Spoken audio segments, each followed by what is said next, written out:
عالم میں ہے نرالا، اعلیٰ ہے اس کا مقام، مرکز تحفظ اسلام، مرکز تحفظ اسلام۔ الحمدللہ الحمدللہ رب العالمین، الصلاة والسلام علی سید الانبیاء والمرسلین،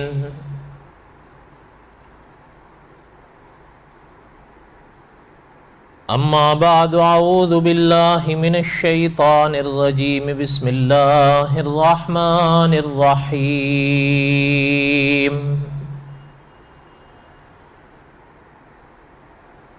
محمد الرسول اللہ والذین معہ اشداء علی الکفار رحماء بینہم،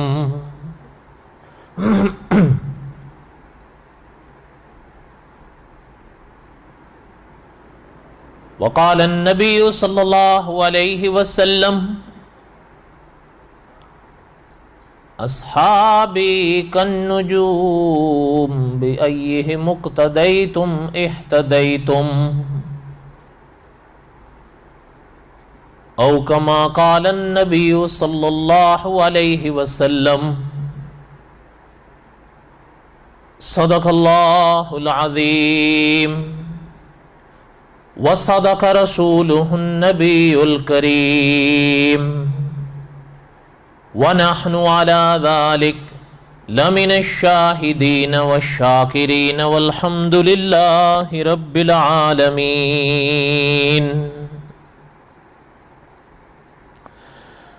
اللہم صلی علی محمد وعلی آل محمد کما صلیت علی ابراہیم وعلی آل ابراہیم انک حمید مجید۔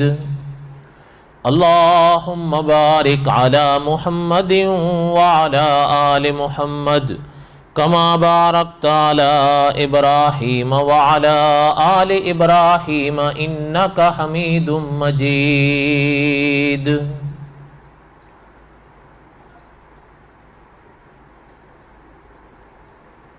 ہمہ قسم کی حمد و ثنا اللہ ذات لم یزل لا یزال کی پاک ذات کے لیے، صدق دل سے لا تعداد مرتبہ درود و سلام امام الانبیاء حضرت محمد الرسول اللہ صلی اللہ علیہ وسلم کی پاک ذات کے لیے۔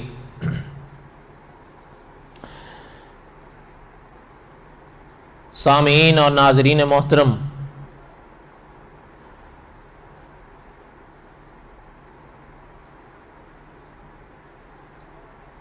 چند روز پہلے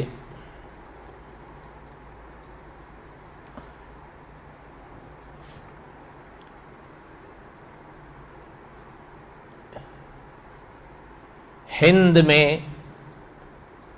ایک ادارہ ہے مرکز تحفظ اسلام ہند کے نام سے۔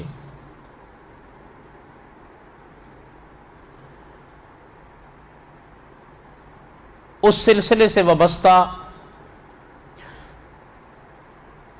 جناب فرقان صاحب نے مجھ سے رابطہ کیا اور رابطہ کر کے اپنے اس سلسلے کا تعارف بھی کرایا،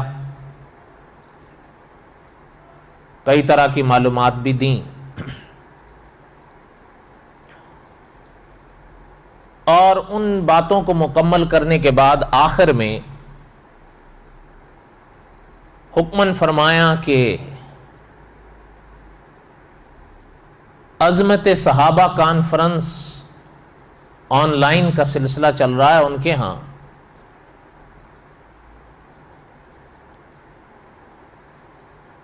تو فرمایا کہ وہ چاہتے ہیں کہ صحابہ رضوان اللہ تعالی علیہم اجمعین کے عنوان پر چند ایک باتیں میں بھی عرض کروں۔ بہرحال اللہ تعالیٰ ان کو جزا نصیب فرمائیں کہ اتنے عظیم کام کے لیے، اتنی شاندار موضوع کے لیے انہوں نے مجھ جیسے ناکارہ بیکار کو بھی موقع دیا۔ یہ تو میرے لیے سعادت کی بات ہے، اس لیے کہ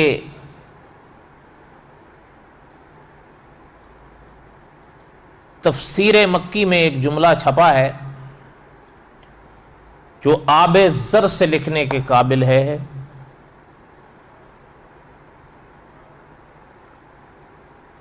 امام اہل سنت مولانا عبدالشکور لکھنوی رحمۃ اللہ علیہ کا کہ حضرت فرماتے تھے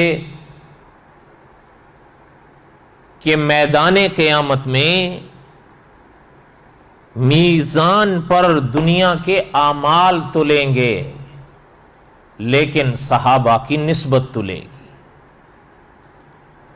رضوان اللہ تعالی علیہم اجمعین۔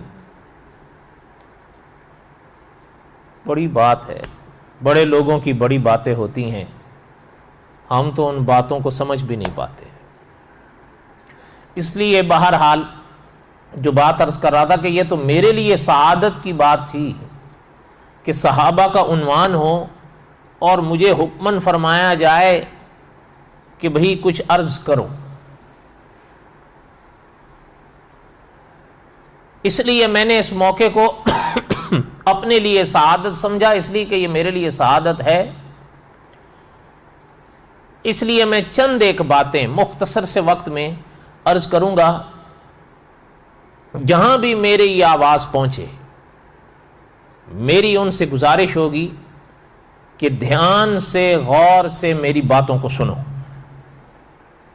اور پھر دنیا پڑھی لکھی ہے، اب تو عموماً حضرات، خواتین، لڑکے لڑکیاں عموماً پڑھے لکھے ہیں، اس لیے اپنے اپنے دائرے میں خالی ذہن ہو کر بیٹھیں اور میری باتوں کو غور سے سنیں اور دھیان سے سنیں۔ آپ سب کا میرے اوپر احسان ہوگا کہ میری باتوں کو غور سے سنیں۔ بس تھوڑی سی دیر آپ سے لوں گا، اللہ کرے کہ میں جو کہنا چاہتا ہوں میں آپ کو سمجھا پاؤں، باقی تو اللہ کے ہاتھ میں ہے سب۔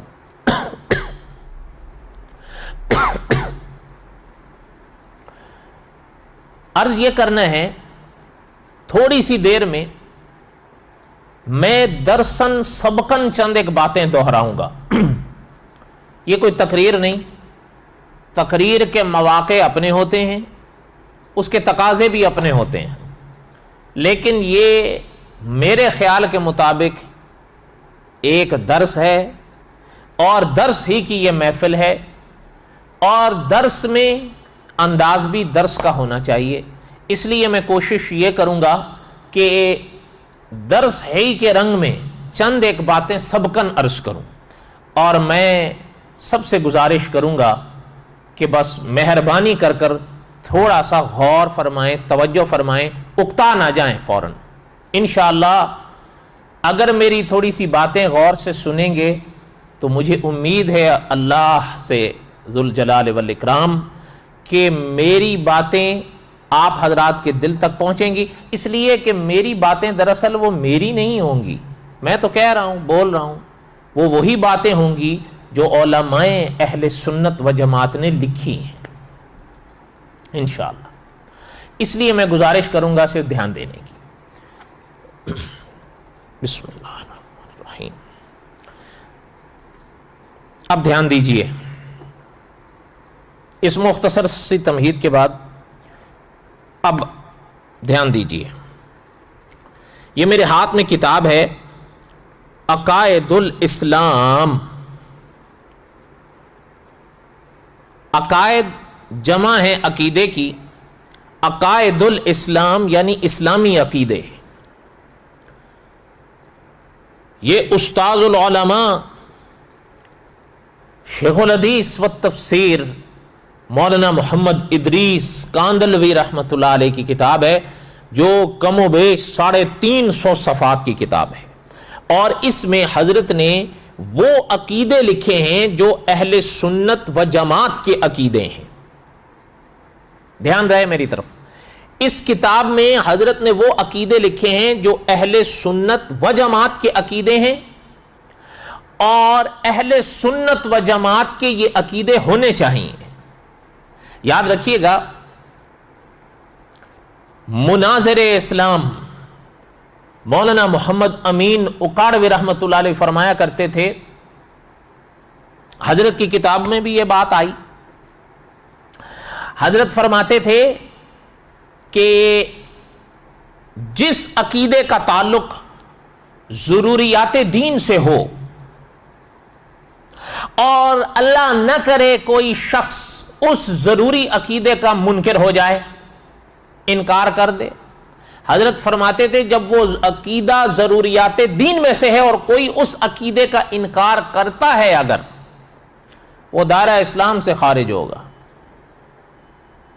اس لیے کہ وہ عقیدہ ضروریات دین ضروریات اسلام میں سے ہے، تو اس نے انکار کیسے کر دیا؟ اگر وہ انکار کرے گا کوئی، اللہ نہ کرے، تو وہ عقیدہ کا انکار کر کے اس عقیدے کا جس کا تعلق ضروریات دین اور اسلام سے ہے، تو اگر یہ ایسے کسی عقیدے کا کوئی انکار کرتا ہے تو وہ اسلام کے عقیدے، اسلام کے دائرے سے نکلے گا، اللہ نہ کرے۔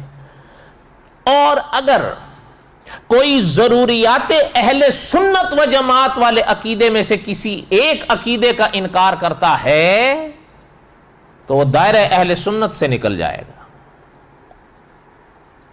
اس نقطے کو سمجھیے، اس پر بڑی بڑی باتیں کہی جا سکتی ہیں تفصیلاً، لیکن بہرحال اتنا تو یہ موقع نہیں، میں اصل موضوع پر پہنچنا چاہتا ہوں، جس کے لیے میں یہ چند ایک باتیں عرض کر رہا ہوں۔ عرض یہ کر رہا تھا، اس میں وہ عقیدے ہیں جو حضرت نے لکھ دیے ہیں جو ضروریات دین میں سے بھی ہیں اور جو ضروریات اہل سنت و جماعت میں سے بھی ہیں، پورا اچھا عقیدے بھی لکھے اور پھر ایک ایک عقیدے کو سبقاً شرح کے ساتھ سمجھایا بھی ہے کہ اس عقیدے کی، اس جملے کی تفصیل اور تشریح کیا ہے۔ بڑی عظیم کتاب ہے۔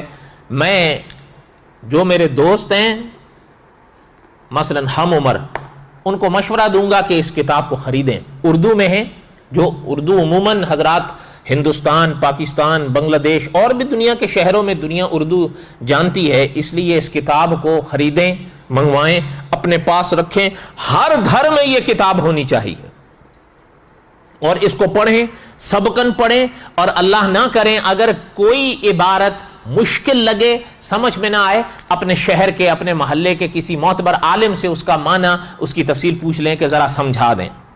دیکھیں، کچھ کام ہمارے کرنے کے بھی ہوتے ہیں، ہم وہ بھی نہیں کرتے، حالانکہ کچھ کام ہمارے کرنے کے ہوتے ہیں کہ مناظر ختم نبوت مولانا منظور احمد چنوٹی رحمۃ اللہ علیہ فرمایا کرتے تھے کہ ہم لوگوں کو تو چاہیے کہ علماء کے پیچھے پڑ جائیں کہ ہمیں یہ بات آپ سمجھائیں۔ کوئی اگر تھوڑا بہت قواعد ظاہر بھی کرتا ہے تو اس کو برداشت کریں، کیونکہ میں اور آپ ضرورت مند ہیں۔ تو پھر ایسے موقع پر اگر کبھی کبھی بتقاضۂ شریعت غصے کو برداشت کرنا پڑے تو وہ بھی کر لیں۔ بہرحال عرض یہ کر رہا تھا کہ اس کتاب کو منگوائیں، اپنے پاس رکھیں، اور اس میں سے عقیدوں کو یاد کریں، تازہ کریں۔ آئیے جو بات عرض کر رہا تھا، عقائد الاسلام، تو اس کتاب کا نام ہے، مولانا محمد ادریس کاندلوی رحمۃ اللہ علیہ کی لکھی ہوئی ہے۔ آج میں صحابہ پر، چونکہ حکمن فرمایا گیا صحابہ پر چند باتیں عرض کر دیں، اس لیے میں اس میں سے چند ایک باتیں وہ پڑھوں گا جو مولانا ادریس کاندلوی رحمۃ اللہ علیہ نے صحابہ کے بارے میں لکھی ہیں، اور صحابہ کے بارے میں اہل سنت کو کیا عقیدے رکھنے چاہیے وہ حضرت نے سمجھایا ہے۔ آئیے، یہاں پر حضرت نے عنوان قائم کیا ہے عقائد متعلقہ صحابہ اکرام رضی اللہ عنہم۔ اس میں حضرت نے نمبر وار ان عقیدوں کو لکھا ہے جن کا تعلق صحابہ اکرام رضوان اللہ تعالی علیہم اجمعین کے ساتھ ہے۔ صحابہ اکرام رضوان اللہ تعالی علیہ مجمعین کی شان کے ساتھ ہے، اور مجھے اور آپ کو صحابہ کے بارے میں وہ عقیدے رکھنے ہیں، اور ویسے رکھنے ہیں جیسے یہاں علماء اہل سنت و جماعت نے لکھے ہیں۔ اس میں حضرت نے 11 عقیدے لکھے ہیں، بڑے بڑے اور بڑی تفصیل کے ساتھ لکھے ہیں۔ ظاہر ہے سارے تو نہیں پڑھے جا سکتے اس مختصر سے وقت میں ایک دو پڑھتا ہوں، پھر اگر کبھی فرقان صاحب نے یا ان کے ساتھیوں نے کہا اور حکمن فرمایا تو انشاءاللہ پھر باقی بھی اگر اللہ نے موقع دیا تو امید پڑھ دوں گا انشاءاللہ کسی محفل پر، لیکن ابھی ایک دو سن لیں۔ میں دل سے دعا کرتا ہوں کہ اللہ تعالیٰ مجھے بھی اور آپ کو بھی ان نکات کو سمجھنے کی توفیق بخشیں۔ سنیے، پہلا عقیدہ، یہ اس عنوان کے تحت اس باب کا پہلا عقیدہ ہے جو صحابہ اکرام کے بارے میں ہے۔ شیخ الحدیث اللہ اکبر مولانا ادریس کاندلوی رحمۃ اللہ علیہ لکھتے ہیں، سنیے، حضرت لکھتے ہیں کہ تمام انبیاء اکرام کے بعد، یہ ذہن میں رکھیے کہ یہ اہل سنت کا عقیدہ پڑھا جا رہا ہے، تمام انبیاء اکرام کے بعد خاتم الانبیاء سردار اصفیاء محمد مصطفیٰ صلی اللہ علیہ وسلم کے صحابہ اکرام رضوان اللہ تعالی علیہ مجمعین کا رتبہ ہے۔ اس عبارت کو پھر سنیے، تمام انبیاء اکرام کے بعد خاتم الانبیاء سردار اصفیاء محمد مصطفیٰ صلی اللہ علیہ وسلم کے صحابہ اکرام کا رتبہ ہے۔ صحابہ کی محبت ایمان اور احسان ہے، اور صحابہ سے بغض اور نفرت کفر، نفاق اور فسوق اور عصیان ہے۔ جس طرح حضور پر نور تمام انبیاء سے بہتر افضل ہیں، اسی طرح حضور کی امت تمام امتوں سے افضل اور بہتر ہے۔ قرآن کریم کی نص سے صریح ہے سورۃ آل عمران میں، اور تمام امت میں سب سے افضل اور بہتر صحابہ اکرام رضی اللہ عنہم کا طبقہ ہے۔ آگے سنیے، اس لیے تمام اہل سنت و جماعت کا یہ اجماعی عقیدہ ہے کہ تمام انسانوں میں انبیاء اکرام کے بعد صحابہ اکرام کا درجہ ہے، اور انبیاء کے بعد حق تعالی شانہ کے نزدیک سب سے زیادہ بزرگ، افضل، مقبول اور محبوب گروہ صحابہ کا ہے رضوان اللہ تعالی علیہ مجمعین۔ اور آگے حضرت لکھتے ہیں، بلا شبہ مومن کامل اور صحیح الاسلام تھے جنہیں صحابہ کہتے ہیں رضوان اللہ تعالی علیہ مجمعین، یعنی صحابہ بلا شبہ مومن کامل اور صحیح الاسلام تھے۔ معاذ اللہ وہ منافق نہ تھے۔ قرآن اور احادیث ان کے ایمان اخلاص کی شہادتوں سے بھرے پڑے ہیں۔ ان کا خاتمہ ایمان اور اسلام پر ہوا۔ قیامت تک کوئی شخص ان کے مرتبے کو نہیں پہنچ سکتا۔ جس طرح کوئی ولی نبی کے درجے کو نہیں پہنچ سکتا، اسی طرح کوئی ولی صحابی کے درجے کو بھی نہیں پہنچ سکتا۔ اللہ نے قرآن میں صحابہ کے لیے اپنی خوشنودی کا اعلان فرمایا، رضی اللہ عنہم ورضوا عنہ، اور دنیا ہی میں ان کو جنت کی بشارت سنا دی گئی۔ صحابہ اگرچہ انبیاء اکرام کی طرح معصوم نہیں، مگر خدا تعالیٰ کا ان سے راضی ہونا اور جنت میں ان کا جانا یقینی ہے، قطعی ہے، جس میں ذرا برابر شک کی گنجائش نہیں، کیونکہ یہ دونوں باتیں رضائے خداوندی کا پروانہ اور جنت کی خوشخبریاں صحابہ کے لیے قرآن اور حدیث سے ثابت ہیں۔ بات سمجھ آئی؟ یہ اہل سنت و جماعت کے عقیدوں کی عبارتیں پڑھ رہا ہوں۔ اس میں یہ یاد رکھیے گا کہ مولانا ادریس کاندلوی رحمۃ اللہ علیہ کے حوالے سے تو ہم پڑھ رہے ہیں، لیکن یہاں کا جو ماخذ ہے نا وہ عقیدہ طحاویہ ہے۔ اس طرح آپ صحابہ اکرام رضوان اللہ علیہ مجمعین کے بارے میں اس عقیدے کا خلاصہ آپ وہاں پر بھی پڑھ سکتے ہیں۔ حضرت نے ایک ایک جملہ، اور میں نے کوشش یہ کی ہے کہ حضرت کی مشکل عبارت کو آسان کے ساتھ میں نے ترجمے کے ساتھ پڑھی، لیکن لفظ نہیں بدلا کہ اس کا معنی بدلوں یا لفظ نہ، آسان لفظوں کے ساتھ حضرت کی عبارت کو پڑھا ہے تاکہ سننے والے سمجھ جائیں، ورنہ انشاءاللہ جب آپ اس کتاب کے اس صفحے کو کھول کر پڑھیں گے تو انشاءاللہ خلاصہ آپ یہی پائیں گے. میں نے خلاصہ کر کے پڑھا ہے, تلخیص کے ساتھ پڑھا ہے, تاکہ معنی سب کو سمجھ آ سکے. بات سمجھ آئی یا نہیں؟ آگے سنیں. ایک بات اب میں تھوڑی سی آپ کو پہلے سمجھاتا ہوا چلوں. یہاں پر جو عنوان حضرت نے قائم فرمایا ہے صحابہ رضوان اللہ تعالی علیہم اجمعین, اور یہ پاک جملہ بار بار اس صفحے میں آتا ہے, آگے بھی عقائد کے باب میں آتا ہے, اور بھی آپ نے کئی جگہ یہ بات پڑھی ہوگی. صحابہ صحابہ صحابہ صحابہ کسے کہتے ہیں, کنہیں کہتے ہیں؟ اب ذرا غور کریں تو میں تھوڑی سی بات عرض کروں. آپ میں سے کئی حضرات جانتے ہوں گے, جو جانتے ہوں گے ان کی تازی ہو جائے گی, جو نہیں جانتے ہوں گے کسی وجہ سے تو وہ انشاءاللہ جان جائیں گے. اس لیے میں دہرا رہا ہوں, فقط اس لیے نہیں دہرا رہا ہوں کہ سننے والے یا دیکھنے والے یہ باتیں اور یہ جو مضامین ہے وہ جانتے ہی نہیں ہیں. میرے بات کرنے کا یہ مقصد ہرگز نہیں ہے. میرا مقصد صرف ان عبارات کو دہرانے کا یہ ہے کہ جو جانتے ہیں ان کی یہ معلومات تازہ ہو جائیں گی, جو نہیں جانتے ہیں کسی وجہ سے بیچارے تو وہ انشاءاللہ جان جائیں گے. صحابہ, اس لفظ کے تھوڑے سے معنی کو سمجھیے. صحابہ یہ جمع ہے صحابی کی لفظ کی. صحابی ایک, صحابہ کئی, جمع کا لفظ ہے. صحابی کن کو کہتے ہیں؟ اب اسی کی روشنی میں لفظ صحابہ کو سمجھتے جائیے, اس لیے کہ صحابہ صحابی ہی کی تو جمع ہے. صحابی کہتے ہیں, دیکھیں ایک لفظ صحابی کا معنی وہ ہے جو لغت کرتی ہے, اور ایک لفظ صحابی کا معنی وہ ہے جو اسلامی اصطلاح کرتی ہے, یعنی اسلامی ڈکشنری کرتی ہے. ایک تو لفظ صحابی کا وہ معنی ہے جو انسانی ڈکشنری کرتی ہے, اور ایک اس صحابی کے لفظ کا وہ معنی ہے جو اسلامی ڈکشنری کرتی ہے. اب ہم اس مرحلے پر اسلامی اصطلاح والے معنی کو لیں گے. لغت کے لحاظ سے تو عرض کر دیں گے بھائی اس کا یہ معنی, لیکن ہم وہاں دیکھیں گے کہ اسلامی اصطلاح میں لفظ صحابی کا کیا معنی ہے. ایک بات.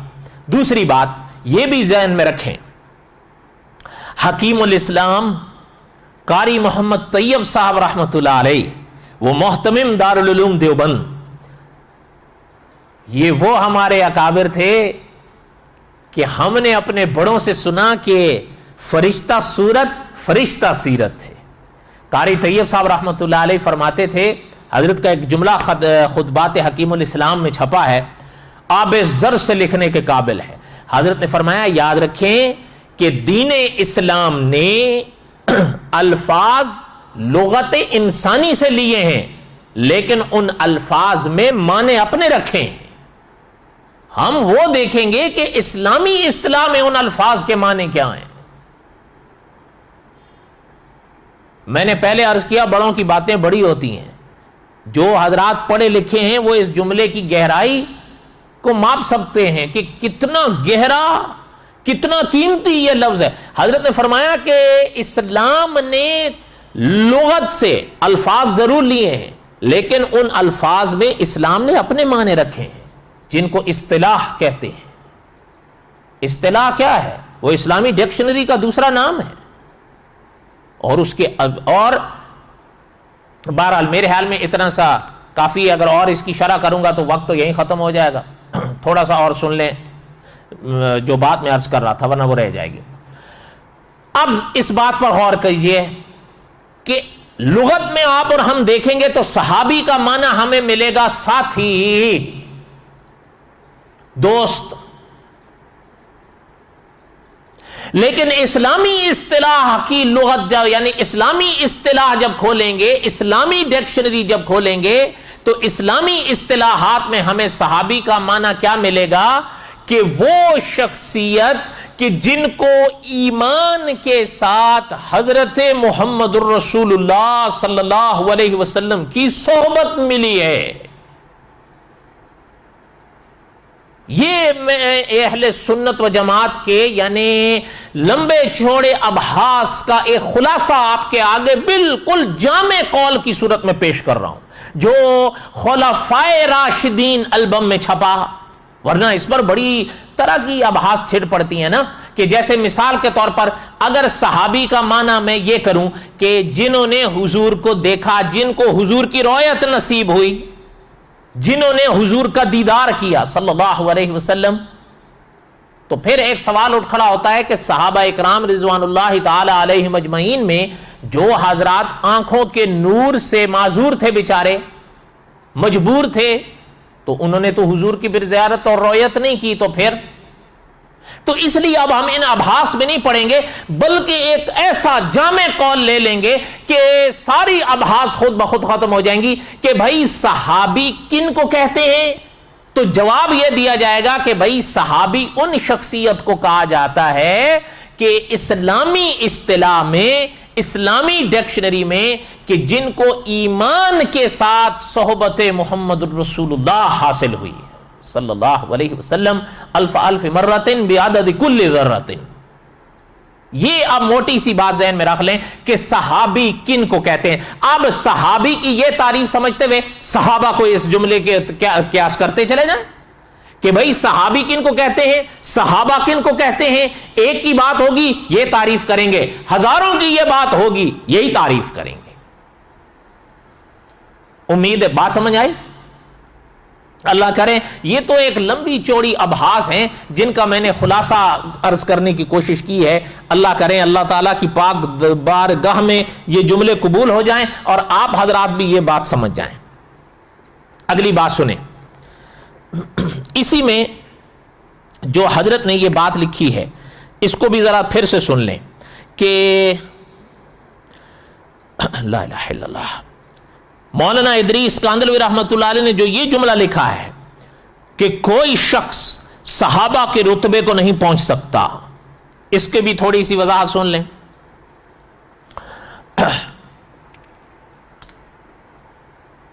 علماء نے لکھا ہے امیر المؤمنین فی الحدیث حضرت عبداللہ بن مبارک رحمۃ اللہ علیہ کے پاس ایک صاحب آئے، انہوں نے آ کر حضرت سے ایک سوال کیا۔ سوال کیا کیا؟ سوال یہ کیا کہ حضرت ہم آپ سے ایک بات پوچھنا چاہتے ہیں۔ بات یہ پوچھی کہ حضرت معاویہ رضی اللہ تعالیٰ عنہ اور حضرت عمر بن عبدالعزیز رحمت اللہ علیہ، ان دونوں میں افضل کون سا ہے؟ آیا حضرت معاویہ رضی اللہ تعالیٰ عنہ افضل ہیں یا حضرت عمر بن عبدالعزیز رحمت اللہ علیہ افضل ہیں؟ ان دونوں میں افضل کون ہے؟ ان دونوں میں بڑا مقام کن کا ہے؟ اچھا، صاحب خلفائے راشدین نے بڑی عجیب بات فرمائی ہے، فرمایا کہ سائل کے سوال سے پتہ چلتا ہے کہ سوال کرنے والا نہایت ذہین آدمی تھا، اس لیے کہ اس نے جو سوال کیا ہے نا کہ اپنا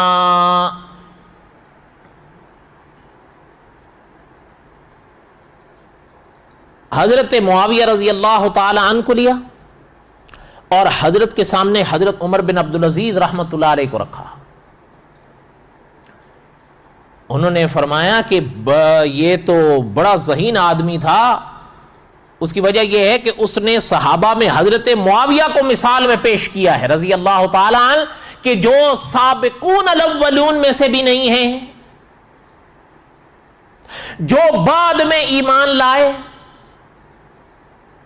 اور حضرت عمر بن عبدالعزیز رحمت اللہ علیہ کو پھر ساتھ میں رکھا کہ جو صحابہ بھی صحابہ میں سے بھی نہیں ہیں، حضرت معاویہ رضی اللہ تعالی عنہ خلفائے راشدین میں سے بھی نہیں ہیں، اور اس نے حضرت عمر بن عبدالعزیز رحمت اللہ علیہ کو حضرت کے سامنے رکھا کہ جو تابعین کے صف اول کے آدمی تھے اور جن کو ثانی عمر کا خطاب ملا ہے، صاحب خلفائے راشدین نے فرمایا کہ پتہ چلتا ہے کہ سوال کرنے والا بڑا ذہین آدمی تھا کہ جس نے ایک طرف حضرت معاویہ رضی اللہ تعالی عنہ کا نام لیا تو دوسری طرف حضرت عمر بن عبدالعزیز کا لیا رحمہ اللہ. آگے سنیں، علماء نے لکھا ہے جب سوال اس کا ختم ہوا تو امیر المؤمنین فی الحدیث حضرت عبداللہ بن مبارک رحمت اللہ علیہ نے فرمایا کہ میاں کیا سوال کرتے ہو تم؟ حضرت عمر بن عبدالعزیز رحمت اللہ علیہ اور حضرت معاویہ رضی اللہ تعالی عنہ کے بارے میں یہ بات پوچھ رہے ہو. حضرت عبداللہ بن مبارک رحمت اللہ علیہ نے فرمایا میاں کہ جس گھوڑے پر حضرت معاویہ رضی اللہ تعالی عنہ سوار ہو کر جہاد کرتے تھے اور گھوڑے کے ٹاپوں سے جو مٹی اڑ کر گھوڑے کے نتنوں میں داخل ہو کر جم جاتی تھی، حضرت عمر بن عبدالعزیز تو اس مٹی کا بھی مقابلہ نہیں کر سکتے، حضرت معاویہ تو دور کی بات رہ گئے رضی اللہ تعالی عنہ. کیوں؟ اس لیے کہ حضرت معاویہ رضی اللہ تعالی عنہ کو جتنا گھٹاؤ گے وہ صحابی رسول رہیں گے صلی اللہ علیہ وسلم، اور حضرت عمر بن عبدالعزیز کو جتنا بھی بڑھاؤ گے وہ تابعی رہیں گے. کیا بات کر رہے ہو تم؟ یہاں سے ایک اصول سمجھ میں آیا کہ مولانا ادریس کاندلوی رحمت اللہ علیہ نے جو یہ بات لکھی ہے وہ علماء اہل سنت و جماعت کے عقیدوں میں داخل ہے کہ ولی ایک نہیں، سارے اکٹھے کر لیے جائیں، حضرت محمد الرسول اللہ کے ایک صحابی کا مقابلہ نہیں ہو سکتا صلی اللہ علیہ وسلم. اس لیے کہ چاہے کچھ بھی کہہ لیں، صحابہ کو دیدار محمد الرسول اللہ نصیب ہوا ہے صلی اللہ علیہ وسلم، اس کا کوئی مقابلہ نہیں ہے بھائی. ایک بات، ایک اور دوسری بات سن لیں. استاد العلماء علامہ خالد محمود صاحب نے لکھا ہے، حضرت فرماتے ہیں میرے پاس ایک صاحب آئے اور آ کر مجھے کہنے لگے کہ حضرت میرے پاس 10 اعتراضات ہیں حضرت معاویہ رضی اللہ تعالی عنہ پر. علامہ خالد محمود صاحب فرماتے ہیں میں نے کہا ہیں پھر بھی صحابی. وہ کہنے لگا جی میرے پاس یہ بھی اعتراض ہے. علامہ خالد محمود صاحب رحمۃ اللہ علیہ فرمایا ہیں پھر بھی صحابی. وہ پھر ایک اور اعتراض نقل کرتا ہے، حضرت نے فرمایا ہیں پھر بھی صحابی. وہ کہتا ہے جی ہر بات کا یہی جواب ہے. علامہ خالد محمود صاحب نے فرمایا ہیں پھر بھی صحابی. اور اگلی بات سنیں، علامہ خالد محمود صاحب رحمۃ اللہ علیہ نے خطبات خالد میں فرمایا کہ مقام دو ہوتے ہیں، ایک مقام ارتقائی ہوتا ہے، ایک مقام عطائی ہوتا ہے. حضرت نے فرمایا ارتقائی مقام وہ ہوتا ہے کہ انسان محنت کر کے نیچے سے اوپر کی طرف چلتا ہے، وہ ارتقائی مقام پاتا ہے. لیکن ایک مقام عطائی ہوتا ہے کہ اللہ کی عنایت سے اوپر سے آ کر انسان کو حاصل ہوتا ہے. علامہ خالد محمود صاحب نے فرمایا یاد رکھو صحابہ کا مقام ارتقائی نہیں، صحابہ کا مقام عطائی ہے. اگر صحابہ کا مقام ارتقائی ہوتا پھر ہم ان اعتراضات پر غور کرتے. جب صحابہ کا مقام عطائی ہے تو پھر بحث اور اعتراض چے مانا.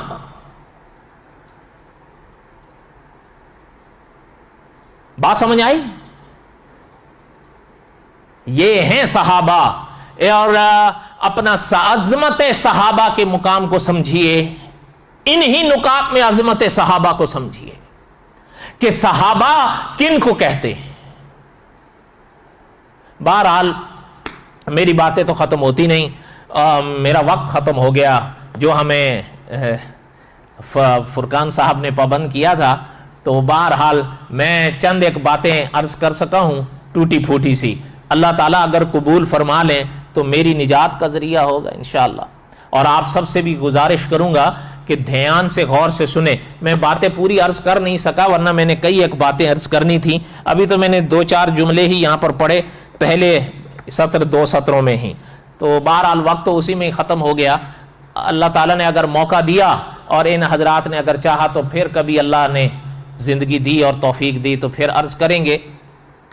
اور بھی کئی ایک باتیں اس میں عرض کرنی تھی جو عام طور پر کئی لوگ صحابہ اکرام رضوان اللہ تعالی علیہم اجمعین کے جو اختلافات ہوئے اپنے ان کو بہانہ بنا کر صحابہ پر اعتراضات کرتے ہیں یا مختلف صحابہ پر اعتراضات کرتے ہیں. حضرت عثمان پر کرتے ہیں رضی اللہ تعالیٰ عنہ، حضرت معاویہ رضی اللہ تعالیٰ عنہ پر کرتے ہیں، حتیٰ کہ ہمارے علماء نے تو یہاں تک لکھا ہے کہ ہمارا خیال یہ ہے کہ صحابہ اکرام میں سب سے زیادہ مظلوم صحابی حضرت معاویہ ہیں رضی اللہ تعالیٰ عنہ. اور بعض اکابر نے یہ بھی لکھا ہے اپنا تجربہ کہ حضرت معاویہ یہ صحابہ کے لیے دروازہ ہیں. یہ یاد رکھیے گا. کئی حضرات جو یونیورسٹی کے اسٹوڈنٹس وغیرہ ہیں، میں ان سے گزارش کروں گا کہ صرف بعض لوگوں کی کتابیں یا بعض لوگوں کی باتیں پڑھ کر حضرت معاویہ رضی اللہ تعالی عنہ کے حوالے سے دل کو میلا نہیں کیا کرو. علماء نے لکھا ہے کہ علماء نے بڑی عجیب بات لکھی ہے کہ حضرت معاویہ یہ صحابہ کے لیے دروازہ ہیں. جو شخص حضرت معاویہ رضی اللہ تعالیٰ عنہ کے خلاف بولنے لگتا ہے بالآخر اس کی تان حضرت ابو بکر صدیق پر ٹوٹتی ہے رضی اللہ تعالیٰ عنہ. کچھ باتیں لازم ملزوم ہوتی ہیں.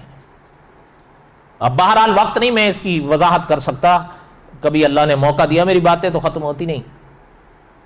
بہرحال یہ چیز یاد رکھیں، کئی لوگ صحابہ کے اوپر رضوان اللہ تعالی علیہ مجمعین الگ الگ طرح کے اعتراضات، کئی طرح، ہر بات کے لیے ایک سوال ذہن میں بٹھا لیں کہ بھائی وہ اللہ معاف فرمائیں، اللہ معاف فرمائیں. جیسے اس شخص نے کہا تھا نا میرے پاس حضرت معاویہ پر 10 اعتراضات ہیں. علامہ خالد محمود صاحب رحمۃ اللہ علیہ کا یہ جواب ذہن میں بٹھا لیں، ہر صحابی کے لیے ذہن میں رکھیں. علامہ خالد محمود صاحب رحمۃ اللہ علیہ نے فرمایا ہیں پھر بھی صحابی. آپ بھی یہی جواب یاد کر لیں کہ بھائی ہیں پھر بھی صحابی، رہیں گے پھر بھی صحابی. عظمت صحابہ کے تو کیا کہنے، اکابر نے بڑی بڑی باتیں اور مستقل کتابیں لکھ کر صحابہ کا مقام اور صحابہ کی اہمیت کو سمجھایا ہے. یاد رکھیے صحابہ رضوان اللہ تعالی علیہ مجمعین کی جو اہمیت ہے، علماء اہل سنت و جماعت یہ راز خوب سمجھتے تھے کہ وہ لوگ جو دین اسلام سے ناراض ہیں وہ حضرت محمد الرسول اللہ صلی اللہ علیہ وسلم پر اعتراضات کریں، کوئی ان کو گھاس بھی نہیں ڈالے گا.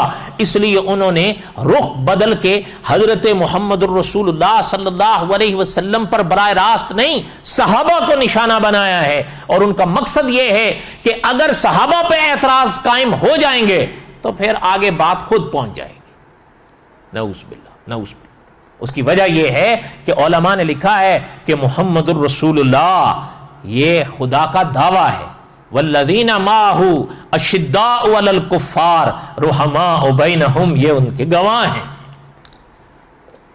اس لیے جب گواہوں پر اعتراضات اور جریں ہو جائیں نا تو پھر دعوے تک انسان خود ہی پہنچ جاتا ہے. نعوذ باللہ، نعوذ باللہ. بہرحال میں نے کئی ایک باتیں اس کتاب کی عرض کرنی تھی جو میں نہیں کر سکا وقت کے قلت کی وجہ سے. میں معذرت چاہتا ہوں اور باتوں میں اگر کوئی جوڑ نہ رہا ہو اس کی بھی معذرت چاہتا ہوں. جو باتیں میرے ذہن میں آئیں میں نے عرض کر دیں اور دعا ہے اللہ تعالیٰ قبول فرمائیں. اور جن جن کو میری یہ آواز پہنچے اللہ تعالیٰ ان کو اپنی رضا نصیب فرمائے. میں دل سے دعا کرتا ہوں کہ اللہ تعالیٰ مجھے بھی اور آپ کو بھی صحیح عقائد نصیب فرمائے اور اللہ ذوالجلال والاکرام ہم سب کو اپنی رضا نصیب فرمائے. اور ادارہ مرکز تحفظ اسلام ہند میری دل سے دعا ہے کہ اللہ تعالیٰ ان کو اکابر کے منہج پر کام کرنے کی توفیق نصیب فرمائیں. اللہ تعالیٰ ان کی مشکلات کو دور فرمائیں، اللہ تعالیٰ ان کے لیے آسانیاں فرمائیں. اور میں ان سے گزارش کروں گا کہ اور آپ کے کیا کیا کام یا شعبے ہیں میں نہیں جانتا، لیکن تحفظ اپنا اسلام کے عنوان پر جو عظمت صحابہ کا عنوان آپ نے قائم کیا ہے اس پر اور حضرات سے بھی مشورہ کر لیں. میں تو گزارش ہی کر سکتا ہوں کہ عظمت صحابہ پر مستقل محنت کریں. اس کی وجہ یہ ہے کہ استاذ العلماء علامہ خالد محمود صاحب رحمۃ اللہ علیہ فوت ہو گئے. اللہ تعالیٰ ان کی قبر پہ کروڑوں رحمت نازل فرمائیں. آخری دنوں میں کچھ عرصہ پہلے ان کے فوت ہونے سے بھی کچھ عرصہ پہلے میرا ان کے ساتھ غالباً یہ آخری رابطہ ہوا تھا. اس موقع پر حضرت نے ایک بات فرمائی تھی جو مجھے یاد ہے، جس کا خلاصہ یہ ہے کہ حضرت نے فرمایا اس وقت مقررین کی بھی کوئی کمی نہیں ہے، مناظرین کی بھی کوئی کمی نہیں ہے. بڑے بڑے مناظر بھی موجود ہیں، بڑے بڑے مقرر بھی موجود ہیں، لیکن حضرت نے فرمایا تھا کہ صحابہ کے مستقل عنوان پر مستقل کام کرنے والوں کی اب ضرورت ہے کہ صحابہ پر مستقل ایک موضوع بنا کر مستقل ایک کام سمجھ کر اس پر کریں، اپنا دن رات اس پر نچھاور کر دیں، ان کی زندگی کا اوڑھنا بچھونا صحابہ اکرام کا موضوع ہو۔ اور دیکھیں حقیقت تو یہ ہے کہ آپ نے اور میں نے صرف تھوڑی سی کوشش کرنی ہے، ورنہ ہمارے اکابر نے تو اتنا کچھ لکھ دیا ہے۔ یہ جو آج کل لوگ اعتراضات کرتے رہتے ہیں حضرت معاویہ پر، صحابہ پر، حضرت عثمان پر، ظاہر بات ہے وہ شخصیتیں تو وہ ہیں جو 1500 سال پہلے ہی اپنے ٹھکانے جنت میں بنا چکے ہیں۔ تو یہ جو اعتراضات یہ لوگ کرتے رہتے ہیں کوئی نئے لا رہے ہیں؟ وہی اعتراضات ہیں، انہی پرانوں کے اگلے ہوئے نوالے ہیں، اٹھا کے اپنے منہ میں چبا رہے ہیں اور بیان کر رہے ہیں، اور کیا ہے۔ اس لیے یہ تو ہے نہیں کہ ان لوگوں نے یہ اعتراضات کیے ہوں اور ہمارے اکابر نے ان کے جوابات علماء اہل سنت نے نہ دیے ہوں، ایسا تو نہیں ہے۔ وہ اپنے اپنے انداز سے بڑے بڑے علماء نے ان کے جوابات دیے، اور جو لوگ صحابہ اکرام کے خلاف بول کر اپنے اعمال نامے سیاہ کر رہے ہیں ان کے لیے ہم ہدایت کی دعا ہی کر سکتے ہیں، جو عموماً ان کا نصیب ہوتا نہیں ہے۔ یہ تجربہ کر لیں، الا ماشاء اللہ، اس کا میں انکار نہیں کرتا۔ بہرحال اللہ تعالی ہم سب کے حامی و ناصر ہوں۔ تاخیر کے لیے میں معذرت چاہتا ہوں، اور جو چند ایک جملے میں نے کہے ہیں ٹوٹے پھوٹے، اللہ تعالیٰ قبول فرمائیں، اور جو غلطی کوتاہی قصور ہوا ہو اللہ تعالیٰ معاف فرمائیں۔ وما علینا الا البلاغ المبین۔ میں شکر گزار ہوں ادارہ مرکز تحفظ اسلام ہند کا، ان کے ساتھیوں کا، دوستوں کا، کہ جنہوں نے مجھے یہ موقع دیا۔ میرے لیے سعادت ہے، میں ہو سکتا ہے کہ ان کی منشا کے مطابق بول نہ پایا، لیکن بہرحال جو بھی میرے ذہن میں آئیں چند ایک باتیں ٹوٹی پھوٹی میں نے عرض کر دیں۔ اللہ تعالیٰ قبول فرمائیں، اور آپ سب کے ہم شکر گزار ہیں۔ وما علینا الا البلاغ المبین۔ عالم میں ہے نرالا، اعلیٰ ہے اس کا مقام، عالم میں ہے نرالا، اعلیٰ ہے اس کا مقام، مرکز تحفظ اسلام، مرکز تحفظ اسلام۔